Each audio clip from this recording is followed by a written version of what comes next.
दोस्तों कैसे हैं आप सभी सभी अच्छा कर रहे होंगे। मैं बताऊं, मैं भी बहुत अच्छा हूं। वीडियो अच्छा लगे तो CKD stock market news channel को सब्सक्राइब कर लेना, साथ ही बेल आइकन बटन को प्रेस कर देना। चलिए शुरू करते हैं। आज मैं फ्रेंड्स आपके सामने एलटी फूड्स के बारे में यहाँ पर चर्चा करने जा रहा हूँ। बात कर लेते हैं। LT foods limited was incorporated in 1980 में ये कंपनी बनी। It is primarily engaged in the business of milling, processing and marketing of branded and non branded basmati rice. इसीलिए मैंने इसको सेलेक्ट करा क्योंकि फ्रेंड्स खाने की जो प्लेट होती है उसमें चावल का एक अपना अलग ही स्टैंडर्ड होता है। आप कितनी भी सब्जी रख लो, आप कितना भी पनीर खा लो, डोसा खा लो, ढोकला खा लो, पर मेरे मित्र अगर आपको खाने में चावल ना दिया जाए तो कहीं ना कहीं खाना अधूरा रह जाता है। अब मैं यहाँ खाने की क्यों चर्चा कर रहा हूँ कि बहुत सारे लोगों को भूख भी लग रही होगी। तो मेरे मित्र खाने की मैं इस वजह से चर्चा कर रहा हूँ कि जब एक खाने की प्लेट में चावल का इतनी बड़ी इंपॉर्टेंस है तो डेफिनेटली इंसान जिंदगी में कभी भी चावल तो खाना बंद नहीं करेगा। आपको ये चीज़ पता चल रही होगी कि इंडिया बहुत तेज़ी से ग्रो कर रहा है नॉनवेज खाने में। आप चाहे वेज खाओ चाहे नॉनवेज खाओ, चावल का इंपॉर्टेंस दोनों ही जगह है। इनफैक्ट शायद नॉनवेज में ज़्यादा ही है चावल का। ठीक है, राइस को बहुत ज़्यादा वो लोग मानते हैं। तो इसी वजह से मैंने कहीं ना कहीं बिजनेस से रिलेटेड भी ये कंपनी बासमती राइस से सेलेक्ट करी यहाँ पर, क्योंकि ये एक ऐसा बिजनेस है अगर कंपनी चलती रहेगी तो कंपनी के पास धंधा भी आएगा। जब कंपनी के पास धंधा आएगा तो कंपनी के पास रिटर्न आएगा। जब कंपनी के पास रिटर्न आएगा तो कंपनी के पास इन्वेस्टर आएंगे। और जब कंपनी के पास इन्वेस्टर आएगा तो डेफिनेटली आप फाइनेंशियली इंडिपेंडेंट हो जाएंगे। ठीक है, क्या करते हैं, मार्केटिंग करते हैं, ब्रांडेड और नॉन ब्रांडेड दोनों ही बासमती राइस का करते हैं। ये मैन्युफैक्चर भी करते हैं राइस फूड को। इसी के साथ साथ कुछ कोर बिजनेस की, बिल्कुल मेरा पॉइंट वहीं पर होता है जहाँ पर मैं बिजनेस को लेके चला हूँ। ठीक है, the companies rice product portfolio comprise brown rice. अब देखो राइस का भी एक पोर्टफोलियो होता है, सोच के देखो कितना बड़ा मार्केट है राइस का। राइस का भी एक पोर्टफोलियो होता है जहाँ पर है brown rice, white rice, steamed rice, parboiled rice, organic rice, quick cooking rice, value added rice and flavoured rice. आज तो ऐसा लग रहा है जैसे बिल्कुल मैं शेफ हूँ, नहीं मैं वेटर हूँ और बता रहा हूँ बहुत तेजी तेजी से बोल के, है ना। The company subsidiary nature bio foods limited NBFL company की एक सब्सिडरी है और drives the ingredient based organic food. And ये भी इंपॉर्टेंट नहीं है, हाँ ये इंपॉर्टेंट है, market of the US and Europe में भी इनका बहुत बड़ा मार्केट है। जो ब्रांड है, अब यहाँ पर बहुत इंपॉर्टेंट चीज़ क्रिएट हो जाती है। The company ons several rice brands. Company के पास खुद के बहुत सारे ब्रांड हैं जिसमें से दावत, रॉयल हेरिटेज एंड देवाया। देवाया तो मैंने नहीं देखा, पर जो दावत ब्रांड है इसका चावल अच्छा आता है, मैंने पर्सनल यूज़ किया है। Gold seal, Indus valley, 817, elephant and करे करी एंड इको लाइफ, ये कुछ ब्रांड हैं। दावत and royal enjoys leadership positions. अब देखो ये इंपॉर्टेंट चीज़ है कि जो दावत है और जो रॉयल है ये मार्केट में एक लीडरशिप रखते हैं, जिसमें से जो ये बासमती राइस है in India and north America with market share of 25% and 50%, 25% and 50% respectively. आपकी नज़र यहाँ पर होनी चाहिए। इसी के साथ साथ मैं बताना चाहूँगा basmati and other speciality rice 79% से रेवेन्यू आता है। ऑर्गेनिक फूड एंड इंग्रेडिएंट से 13% का रेवेन्यू आता है। कन्वेनियंस एंड हेल्थ से 2% का रेवेन्यू आता है और अदर से इस कंपनी को 6% का रेवेन्यू आता है। इसका मतलब है टोटली बासमती पर डिपेंडेंट नहीं है और ना ही इंडिपेंडेंट है। बहुत अच्छी चीज़ है ये। तो अगर मैं ज्योग्राफिकल स्प्लिट की बात करूं तो USA से 36% इनका बिजनेस आता है, इंडिया से 32%, यूरोप से 18%, मिडिल ईस्ट से 6% and rest of the world से 8% इनके पास रेवेन्यू आता है। इसी के साथ साथ मैं बात करना चाहूँगा LT फूड्स ने 51% का stake in golden star trading. ये ठीक है, कोई दिक्कत नहीं। यहाँ पर मैन्युफैक्चरिंग फैसिलिटी है, डिस्ट्रीब्यूशन नेटवर्क है। अगर मैं डिस्ट्रीब्यूशन नेटवर्क की बात करूँगा, 1200 प्लस डिस्ट्रीब्यूटर हैं भारत के अंदर इनके, प्लस 100 से ज़्यादा डिस्ट्रीब्यूटर इनके इंटरनेशनल मार्केट में हैं। और टोटल अगर मैं भारत में रिटेल आउटलेट की बात करूंगा तो 1,52,000 का रिटेल आउटलेट है। तो मेरे मित्रों आप सोच सकते हो कि बिजनेस कितना बड़ा है इस कंपनी का, और भी कितना बड़ा बिजनेस हो सकता है इस कंपनी का, क्योंकि जितना बड़ा कंपनी का बिजनेस जाएगा उतना बड़ा कंपनी का आपको रिटर्न बना के दे पाएगी। मान गए ना कि ये कंपनी क्यों चुनी मैंने। इसी के साथ साथ अब मैं यहाँ पर बात करूंगा एक मोस्ट इंपॉर्टेंट थिंग की कि फ्रेंड्स अगर आप चैनल पर नए आ रहे हैं तो जो 1000 सब्सक्राइबर का यहाँ पर एक मिशन चल रहा है, जो कि हमारे प्यारे बहुत सारे व्यूअर्स चैनल को सब्सक्राइब कर रहे हैं, अपनी समस्याओं को कमेंट भी कर रहे हैं, जिनका निवारण मैं नेक्स्ट वीडियो में कर देता हूँ। मैं चाहूँगा कि मेरे मित्र एक छोटा सा योगदान केवल एक सब्सक्राइब बटन पर टिक करके आप दे सकते हैं, ताकि चैनल काफ़ी जल्दी 1000 सब्सक्राइबर को जो माइलस्टोन है उसको अचीव किया जा सके। आप दौड़ाइए इस चैनल को 1000 की तरफ, और मैं इस नॉलेज को दौड़ाता हूँ आपके पोर्टफोलियो को 1000 करोड़ रुपए तक बनाने में। यही रीज़न है कि सीकेडी स्टॉक मार्केट का जन्म हुआ, आपको बेस्ट नॉलेज प्रोवाइड करने की।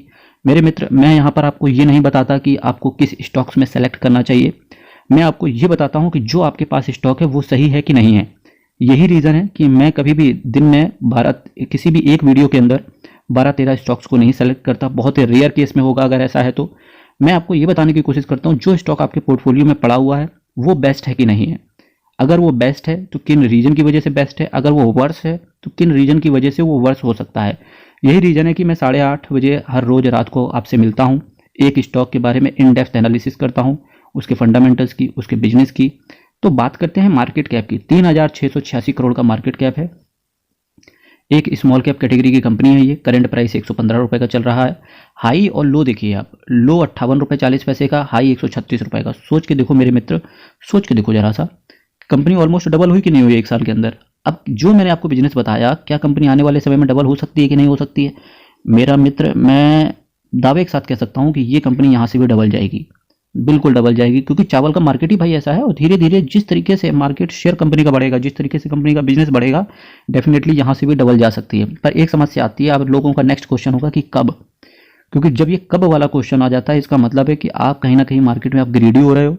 और जब आप ग्रीडी हो रहे हो तो इसका मतलब है आप चाहते हैं कि मेरे पास जो 2-4 महीने के लिए पैसा पड़ा हुआ है उठा के मैं ऐसे शेयरों में डाल दूं। बस मेरे मित्रों, आप यहीं गलती कर बैठते हो, क्योंकि हो सकता है 136 का 260 ये हो सकता है 3 महीने में ही हो जाए। पर मेरा मित्र, केवल यही मानना होता है स्टॉक मार्केट में आप केवल वही पैसा लेके आओ जो आपको ज़रूरत ही ना हो, पहली बात तो। फिर भी अगर आपको ज़रूरत पड़ती है तो मिनिमम 10 साल तक तो आप टाइम दो किसी भी स्टॉक को, तभी आप एक बेहतरीन रिटर्न बना के ले जा पाओगे। नहीं तो मेरे मित्र क्या होगा, 4-4, 5-5% लेके आप बेचते रहोगे, हाथ कुछ नहीं आएगा, कैपिटल खर्चा हो ही जाती है, अल्टीमेटली इंसान बेबस होकर रह जाता है। हाई 136 का, लो 58 रुपये का लगाया, तो पोटेंशियल है इस कंपनी में आगे भी। स्टॉक के पीई की बात करेंगे, देखो मेरे मित्र, स्टॉक का पीई, इसकी मैं अभी बात बिजनेस के समय कर रहा था, केवल 11.40 की पीई मल्टीपल पर ये कंपनी ट्रेड हो रही है। बहुत सस्ती कंपनी है। बुक वैल्यू 68 रुपये है बुक वैल्यू के। ये कंपनी ऑलमोस्ट डबल भी आपको नहीं मिल रही है, बहुत सस्ती कंपनी मिल रही है। डिविडेंड भी कंपनी हर साल देती है, आप देख सकते हैं बगल में 0.87% का।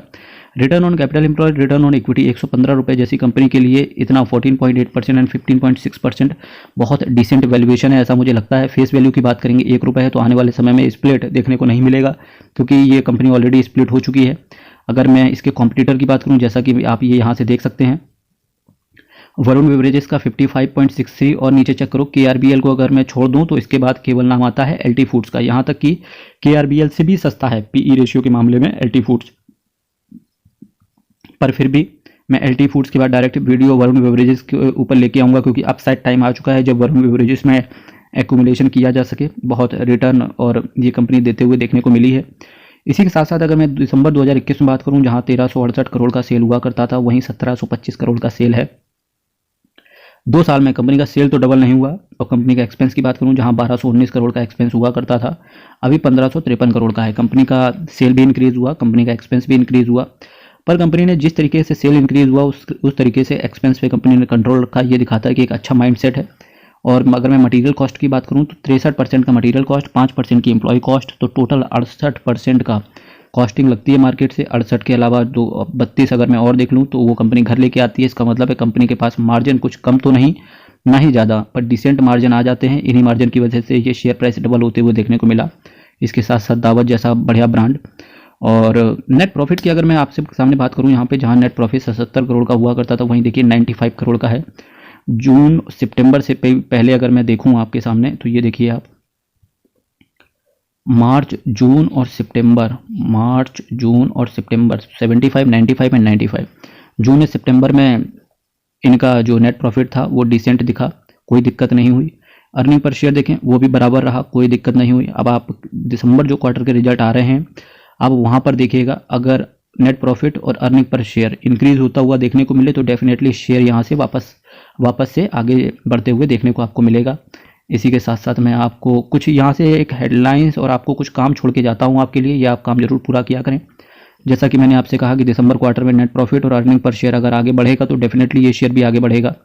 रिजर्व शेयर कैपिटल की अगर मैं बात करूँ यहाँ पे, तो मार्च 2021 में 32 करोड़ का शेयर कैपिटल था, जो कि मेंटेन है।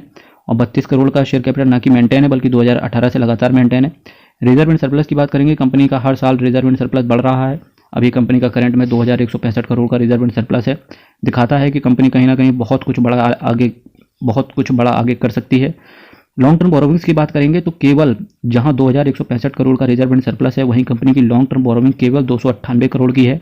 ये दिखाता है न केवल ना केवल कंपनी की लॉन्ग टर्म बोरोविंग बिल्कुल मिनिमम है, कल को अगर कुछ कंपनी के अंदर खतरा हो जाता है, शॉर्ट टर्म बोरोविंग को भी इंक्लूड कर लें और लीज लाइबिलिटी को भी अगर हम अपने पास में ले लें तो कितना बचा, 253 करोड़, 842 करोड़, 298 करोड़, तो करीब करीब हो गया वही 1300 करोड़ के आसपास। 2100 करोड़ का रिजर्व एंड सरप्लस है, तो ऐसा तो कोई कंपनी में दिक्कत है नहीं, कंपनी बिल्कुल सेफ एंड सिक्योर है, कोई दिक्कत नहीं है। लॉन्ग टर्म बोरोविंग हालांकि मार्च 2022 से सितंबर में इंक्रीज हो गई। आप दिसंबर क्वार्टर के रिजल्ट देखिएगा, अगर वहाँ पर लॉन्ग टर्म बोरोविंग 298 करोड़ से ऊपर जाएगी तो शेयर नीचे आएगा, 298 करोड़ से अगर कम लॉन्ग टर्म बोरोविंग आएगी तो शेयर ऊपर जाते हुए देखने को आपको मिलेगा। ठीक है, इसी के साथ साथ चलिए कुछ असेट की तो मैं कभी बात ही नहीं करता, क्योंकि कंपनी की बस बोरोविंग कंट्रोल रखो, असेट बढ़े ना बढ़े कोई दिक्कत नहीं है। कैश फ्लो की अगर मैं बात करूं तो देखिए, जहां मार्च 2021 में नेगेटिव कैश फ्लो था, वहीं मार्च 2022 में 15 करोड़ का पॉजिटिव कैश फ्लो आया। आपकी नज़र यहाँ पर मार्च 2023 के अंदर होनी चाहिए, क्योंकि अगर ये 15 से 30 करोड़ का अगर पॉजिटिव कैश फ्लो हो गया तो डेफिनेटली आप ये मान के चलना कोई नहीं रोक सकता इस शेयर को डबल होने में, तो आपकी नज़र कैश फ्लो पर होनी चाहिए। डेटर डेज की बात करेंगे, डेटर डेज मार्च 2021 से मार्च 2022 में इंक्रीज हुए, 37 दिन के थे, अभी 41 दिन के हो गए। पर अगर मार्च 2023 में 41 दिन से ऊपर डेटा डेज जाएंगे तो शेयर ये वापस से नीचे गिरते हुए देखने को मिलेगा, क्योंकि डेटा डेज का मतलब होता है कंपनी जो प्रोडक्ट सेल करती है उसका पैसा कितने दिनों में आ जाएगा। जितने दिन ज़्यादा लगेंगे पैसे को आने में उतना कम कैश फ्लो आएगा। जब कैश फ्लो कम आएगा तो डायरेक्ट कंपनी के फंडामेंटल्स बिगड़ जाएंगे और शेयर नीचे आते हुए देखने को मिलेगा।